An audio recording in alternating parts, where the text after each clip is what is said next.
எல்லாம் செயல் கூடும் என்னானை அம்பலத்தே எல்லாம் வல்லான் தாளை ஏத்து இன்று வருமோ நாளைக்கே வருமோ அல்லது மற்ற என்று வருமோ அறியேன் என்கோவே தொன்றுமளவெம்மாயற்ற வெளிக்குள் வெளிகடந்து சும்மாயிருக்கும் சுகம் அருட்பெரும் ஜோதி அருட்பெரும் ஜோதி தனிப்பெரும் கருணை அருட்பெரும் ஜோதி. அன்புசால் சொந்தங்களே, சான்றோர்களே, இந்த இன்றைய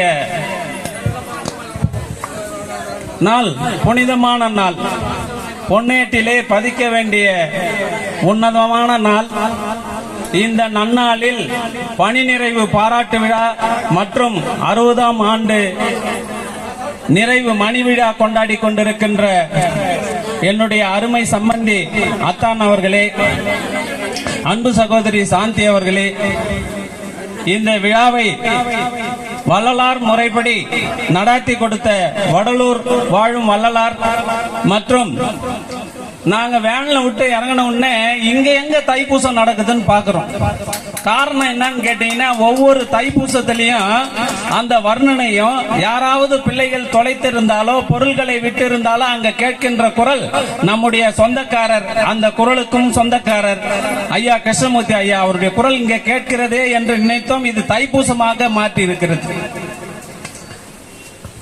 இந்த நிகழ்வை பார்க்கும் பொழுது 36 ஆண்டு காலம் பல்வேறு நிலைகளில் பணியாற்றி பணி ஓய்வு பெற்றிருக்கின்றார் என்பதை LICயில் பணியாற்றிய ஒரு சகோதரி நாங்க உள்ள நுழையும் போது பேசுறாங்க. நீங்களும் நாங்களும் ஒரு கூட்டு, உங்களுக்கு முதிர்ச்சி என்பதே இல்லைன்னாங்க. ஆனா அந்த முதிர்ச்சி இல்லாததுக்கு காரணம் எங்கள் சாந்தி. கந்தசாமி உங்க சொந்த சாமி, எங்க சாமி குப்புசாமி, எங்க சொந்த சாமி குப்புசாமி, மொத்தத்தில் 2 சாமியுமே நம்ம சாமி தானுங்க. கந்தசாமி உங்க சொந்த சாமி, எங்க சொந்த சாமி குப்புசாமி, மொத்தத்தில் 2 சாமியுமே நம்ம சாமி தானுங்க. பெற்ற மகனை மகள்களை சான்றோனாக்குதல் தந்தைக்கு கடனே. அந்த வகையிலே பெற்ற 3 மகன்களையும் மருத்துவனாகவும் ஆயுள் காப்பீட்டு கழகத்தின் டிஓவாகவும் பொறியாளராகவும் ஆக்கிய நீங்கள் அல்லவா சேட்டு. இந்த உலகத்தில் பொய்ப்பொருளை வைத்திருக்கிறவன் எல்லாம் சேட்டு என்று பெயர் சொல்லிக் கொண்டிருக்கின்றான். வள்ளுவம் பேசுகிறது, கற்று ஈண்டு மெய்ப்பொருள் கண்டார் காண்பர் மற்ற ஈண்டு வாராநெறி. மெய்ப்பொருளை காண்பவனே மற்ற இங்கு வரமாட்டான் என்று வள்ளுவம் பேசுகிறது என்று சொன்னால் மெய்ப்பொருளை பெற்றவர் அல்லவா நீவீர்.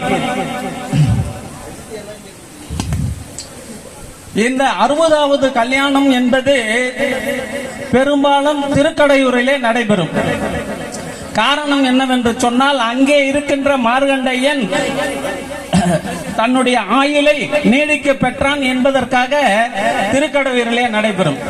ஆனால் உண்மை என்னவென்று சொன்னால், மரணம் இல்லாத ஒரு பெருவாழ்வை இந்த உலகத்திற்கு வழங்குகின்ற அதிகாரத்தை பெற்றவர் வள்ளலார். அந்த ஆலயத்திலே அவர் ஒன்னா பெற்று இருக்கலாம், மார்கண்டேயன் ஒன்னா மரணமில்லா பெருவாழ்வை பெற்றுக் கொண்டிருக்கலாம். என் மார்க்கம் இறப்பொழிக்கும் சன்மார்க்கம் தோழி என்று வள்ளலார் சொல்றார். அந்த வகையிலே இந்த வள்ளலார் நெறிமுறையில் இந்த திருமணத்தை நடாத்தி கொண்டிருக்கின்ற உங்களுக்கு ஏதையா மரணம்? வள்ளலார் சொல்றார் மரணமில்லா பெருவாழ்வு.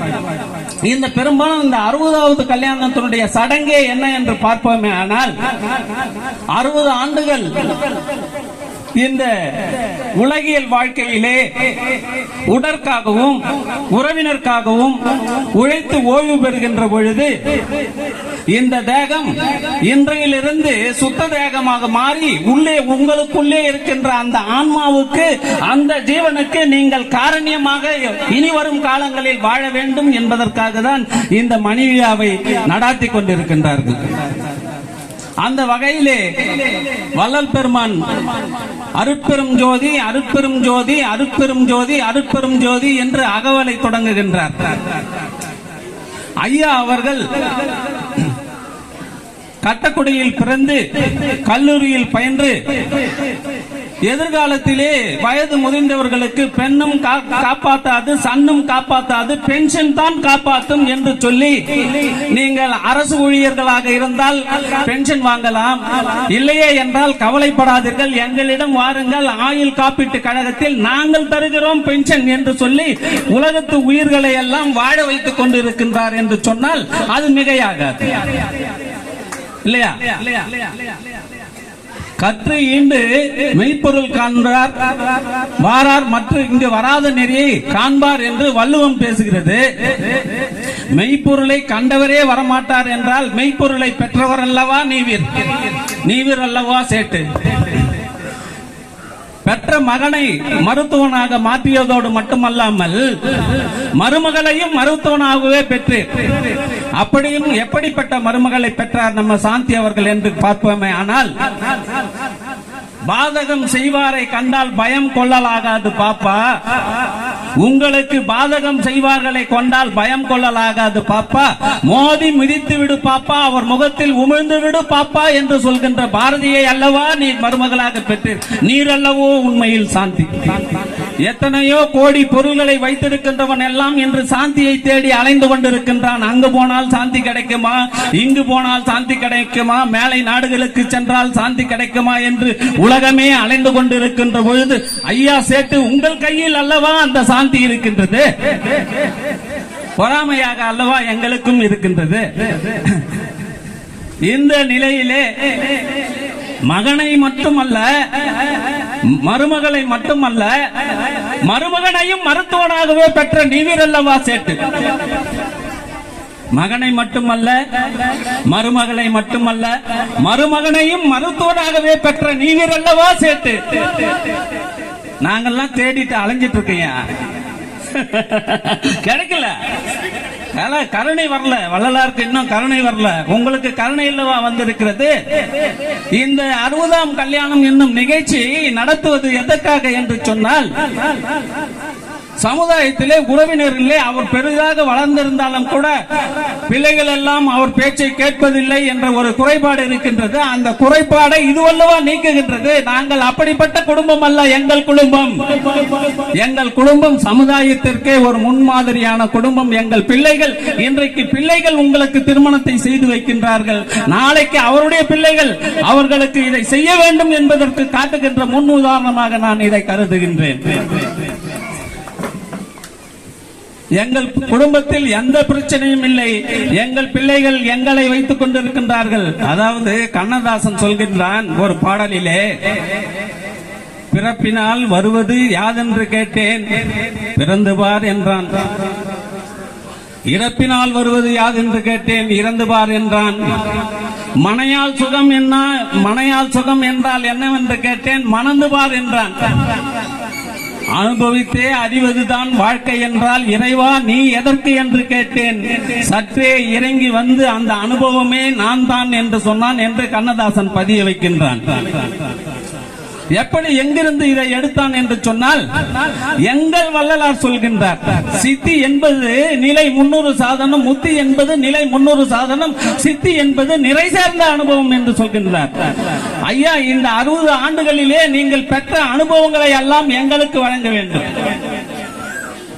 சாதாரண ஒரு ஊழியனாக உள்ளே நுழைந்து இன்று முதுநிலை மேலாளராக நீங்கள் ஓய்வு பெறுகிறீர்கள் என்று சொன்னால் உங்களுடைய உழைப்பு எப்படி இருக்கின்றது என்பதை இந்த விழா பறைசாற்றுகின்றது, இந்த சமுதாயத்திற்கு பறைசாற்றிக் கொண்டு இருக்கின்றது அல்லவா. இந்த விழா பணி நிறைவு விழா மட்டுமல்ல, 60வது ஆண்டு நிறைவு விழா என்பது எத்தனையோ பேருக்கு கிடைக்காது. இது திருவருள் கூட்டவில்லை என்று சொன்னால் இந்த செய்தி எல்லாம் அமையாது. நாங்கள் எல்லாம் வடலூருக்கு தேடிக்கொண்டு போகிறோம், உங்களை தேடி வடலூரே வந்து இருக்கின்றது சொன்னால் நீங்கள் பெற்ற பெரும் பேர் அல்லவா இது. நாங்கள் எல்லாம் வடலூருக்கு போய் கொண்டிருக்கின்றோம், வடலூரே உங்களை தேடி வருகிறது என்று சொன்னால் நீங்கள் பெற்ற பேர் அல்லவா இது? புற உலகத்தில் இருக்கின்றவனுக்கு சிவனை செருப்பால் அடித்தான் கண்ணப்பன் என்று தெரியும். ஆனால் அப்படிப்பட்ட கண்ணப்பனுக்கு அல்லவா நாளாரில் காட்சி கொடுத்தான். 4-6 நாளில் காட்சியை கொடுக்கின்றான். சிவகோச்சாரியார் பரம்பரையாக அவர்களுக்கு பணிவிடை செய்கின்றார். அவருக்கு தராத காட்சியை கண்ணப்பனுக்கு தருகின்றான். இப்படி நாங்கள் மாதந்தோறும் பூசத்திற்கு சென்றும் தினந்தோறும் தர்மசாலை வைத்தும் நாங்கள் வள்ளலார் வழியில் சென்றாலும் கூட உங்களை அல்லவா தேடி வந்திருக்கின்றார் எங்கள் வள்ளலார். இதெல்லாம் சும்மா நடக்குமா? புண்ணியம் செய்வார்க்கு நீர் உண்டு பூ உண்டு என்று அல்லவா சொல்கின்றார். அப்படி பார்க்கையிலே நீங்கள் இருவருமே புண்ணியம் செய்தவர்கள் தான். நீங்கள் இருவருமே புண்ணியம் செய்தவர்கள் தான். இது வெறும் வார்த்தை அல்ல, உள்ளிருந்து வருகின்ற வார்த்தை அல்ல, சான்றோர்கள் வாக்கு. நீ எதுவாக நினைக்கின்றாயோ அதுவாக நீ மாறுவாய் என்று சொல்கின்றார். அந்த வகையிலே இன்றைக்கு இந்த நிகழ்ச்சியை மிக சிறப்பாக நடத்தி கொண்டிருக்கின்ற உங்கள் இல்லத்திலே விரைவிலே இன்னொரு திருமணம் நடைபெற வேண்டும். அதற்காக இங்கு வந்திருக்கின்ற சொந்தங்கள் எல்லாம் வாழ்த்த வேண்டும். அதை ஒரு விண்ணப்பமாக நான் இங்கே வைக்க கடமைப்பட்டிருக்கின்றேன். வள்ளல் பெருமான் இந்த நில உலகிற்கு வருவிக்க விட்டதே இந்த ஆன்மா. நாம நல்ல உத்தியோகம், நல்ல மனைவி, நல்ல பிள்ளைகள், தேவையான அளவுக்கு சொத்து சுதந்திரம் கிடைச்சிச்சு, அது மாத்திரமே வாழ்க்கை அல்ல. பிறப்பினால் வருவது யாதென்றால் அவை பதிய வைக்கின்றார். மெய்ப்பொருளை காண வேண்டும். அந்த இடத்திலே சென்று எங்கிருந்து வந்தோமோ அங்க போய் நம்ம ஐக்கியமாகணும். அதற்குண்டான பயணம் எங்கிருந்து தொடங்குகிறது என்று சொன்னால் இந்த 60ஆம் கல்யாணத்தில் இருந்து தான் அதற்குரிய பயணம் தொடங்குகிறது. இங்கிருந்து நீங்க உங்க டிராவல் ஆரம்பிக்கணும். இதுவரையில் நீங்க உடலுக்காகவும் உயிருக்காகவும் உங்களுடைய உறவினருக்காகவும் உலகத்திற்காகவும் சார்ந்திருக்கின்ற சமுதாயத்திற்காகவும் நம்பி இருக்கின்ற நண்பர்களுக்காகவும் வாழ்ந்தீர்கள். இனி எல்லா அருளாளருமே வேண்டது எனக்கு பிறவா நெறி வேண்டும் என்று தான் எழுதுகிறார். எழுகடல் மணலை அளவிடனும் அதிகம் எனது இடர் பிறவி அவதாரம் என்று அருணகிரி பதிய வைக்கின்றார். நாம வந்து பிறந்து போய் பிரயோஜனம் இல்லைங்க. வந்த இடத்துல போய் சேரணும். அதுக்கு ஒரு டிராவல் பண்ணணும். அந்த டிராவல் தான் அகவல்ல சொல்றார். நீங்க வாங்க, அந்த ஆன்மா காத்து கொண்டு இருக்கிறது. அதுதான் சொல்றார். சுத்த தேகம், பிரணவ தேகம், ஞான தேகம், ஒளி தேகம். அதனால்தான் 4 அருட்பெருஞ்சோதியை மேலேயே போட்டு காட்டுறார். வள்ளலார் இந்த நில உலகிற்கு வருவிக்க விட்டதனுடைய காரணமே இறைவன் என்னுடைய பிள்ளைகள் எல்லாம் கொத்து கொத்தாக மாண்டு போகிறார்களே, அதில் எனக்கு சம்மதம் இல்லை. உனக்கு முன்னாடி போன அருளாளர்கள் எல்லாம் அவர்கள் அடைந்தார்களே ஒழிய புறம் கவிய கூறவில்லை. இந்த மரணமில்லா பெருவாழ்வை எடுத்து உலகத்திற்கு சொல்லி இந்த மரணமில்லா பெருவாழ்வை நீங்கள் பெற்றுக்கொள்ள வேண்டும் என்பதற்காகத்தான் போருற்ற உலகில் மதங்கள் எல்லாம் போருற்று அழிகின்றன. நீ என் மகன் ஆதலால் இப்பணி ஈட்டனன், நீதான் என் புள்ள, நீ போய் இந்த சுத்த சன்மார்க்கத்தை போதிச்சு மரணமில்லாத ஒரு பெருவாழ்வை உலகத்திற்கு சொல்லிக் கொடு சொன்னார். இன்றைக்கு இந்த விழா சிறப்பாக நடந்து கொண்டிருக்கின்றது என்று சொன்னால் அதற்கு காரணம் இருவருமே இந்த இல்லறத்தில் அது அறமே இல்லுனாவே துன்பம், அந்த துன்பத்தை அறமாக செய்து வெற்றி கண்டவர்கள், விட்டுக் கொடுக்கின்ற மனப்பான்மை இருப்பதால் தான் இன்றைக்கு இந்த விழா நடந்து கொண்டிருக்கின்றது என்று சொன்னால் அது மிகையாகாது. இதை பார்த்து இளம் தலைமுறைகள் என்னை கற்றுக்கொள்ள வேண்டும் என்று சொன்னால் ஐயா சாந்தியை, அம்மா சாந்தியை போன்றும் ஐயா சேட்டை போன்றும் நாமளும் ஒருவரோடு விட்டு கொடுத்து கண்ணை இமை காப்பது போல் இந்த குடும்பம் இல்லறத்தை காப்போம். ஆனால் நமக்கும் இந்த நல்லறம் நடைபெறும் என்ற செய்தியை நாம் எடுத்து செல்ல வேண்டும். இந்த விழா முடிஞ்சு எட்டு போகும்போது என்ன செய்தியை நாம் கையில் எடுத்துக்கொள்ள வேண்டும் என்று சொன்னால் அவர்கள் முன்மாதிரியாக இருந்தார்கள். அவர்களுடைய வாழ்க்கை பயணத்தில் அவர்களிடம் இருக்கின்றதை எல்லாம் நல்லவனையற்றெல்லாம் நாம் பெற்று செல்ல வேண்டும். அதுதான் இந்த சமுதாயம் சிறக்கும். இன்றைக்கு இக்கட்டான சூழல், எல்லாருமே நேரம் பத்தல, அப்பா பேச்ச பையன் கேட்கல, பையன் பேச்ச அப்பா கேட்கல, இது மாதிரிலாம் மன சுமை நிறைய இருக்கின்றது. அதையெல்லாம் மாற்ற வேண்டும் என்று சொன்னால் ஒவ்வொரு இல்லத்திலும் இது போன்று நல்லறங்கள் தினமும் நடக்கணும். அதுக்கு முத்தாய்ப்பாக இருக்க வேண்டும். ஆனால் தான் இந்த மாதிரி நிகழ்ச்சிகள் எல்லாம் இங்கே நடந்து கொண்டிருக்கின்றது. இது அதுலயும் வள்ளலார் முறையில் எனக்கு நீங்க பாத்தீங்கன்னா வகுப்பு சைவ சித்தாந்த வகுப்பு பன்ருட்டியில மணவாசகம் கடந்தார் ஆலயத்துல சிவகுமார் நடத்துறார். நான் அதுல போயிட்டு இருக்கேன்.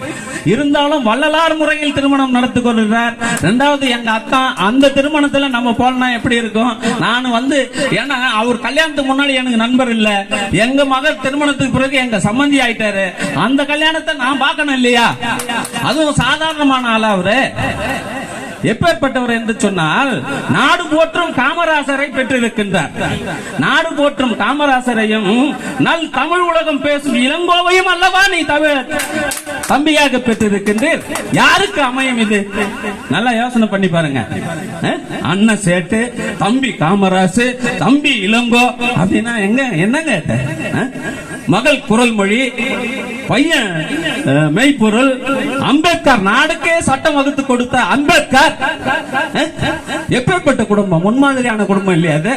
இந்த நிகழ்ச்சி என்பது வரலாறு போற்றக்கூடிய நிகழ்ச்சி. எப்படியா உங்களுக்கு இதெல்லாம் செலக்ட் பண்ணி பேர் வச்சுக்கிறீங்க? ரூம் போட்டு யோசித்தீங்களோ என்னவோ தெரியலையே, அப்பவே வச்சிருக்காரு. ஆமா, நல்ல தமிழ் வாழ்கின்ற தஞ்சை என்று சொன்னாலே நல்ல தமிழ் வாழ்கின்ற இடம். நான் 8வது படிக்கும் போது எனக்கு தஞ்சையில இருந்து ஒரு தமிழ் ஆசிரியர் வருவார், கருணாநிதியின் பேர் அவரு. இன்னைக்கு ஞாபகம் இருக்கு அவருக்கு. அதனால நல்ல தமிழ் வாழ்கின்ற மண்ணு இது. இந்த மண்ணு நல்ல உறவுக்கு உதாரணம். நம்முடைய சேட்டையா, சாந்தி அம்மா, இவங்களுடைய உறவு மேல் மேலும் வளரணும். வள்ளலார் வழியில் நின்று நீலாயில் நிறை செல்வம் உடல் நலம் பெற்று வள்ளலார் நெறியினையே காதலித்து கொல்லா நெறியினை மேற்கொண்டு, என வள்ளுவம் பேசுகிறது, தன் ஊன் பெருக்க பிரதி ஊன் உண்பான் எங்கனம் ஆளும் அருள் என்று. அந்த நெறியை நீங்கள் மேற்கொண்டு மரணமில்லாத ஒரு பெருவாழ்வை பெற வேண்டும். வெகு விரைவில் இன்னொரு திருமண நிகழ்ச்சியும் இதே அரங்கில் நடைபெற வேண்டும். அதற்கு இறைவனிடம் விண்ணப்பத்தை வைத்து நல்ல வாய்ப்பு கொடுத்து வாய்மொழி கேட்ட உங்கள் அத்தனை பேரின் பொற்பாதங்களையும் என்னுடைய மனமை மொழிகளால் வணங்கி விடைபெறுகின்றேன். வாழ்க வளர்க வளம் பல பெறுக. அருட்பெரும் ஜோதி அருட்பெரும் ஜோதி தனிப்பெரும் கருணை அருட்பெரும் ஜோதி.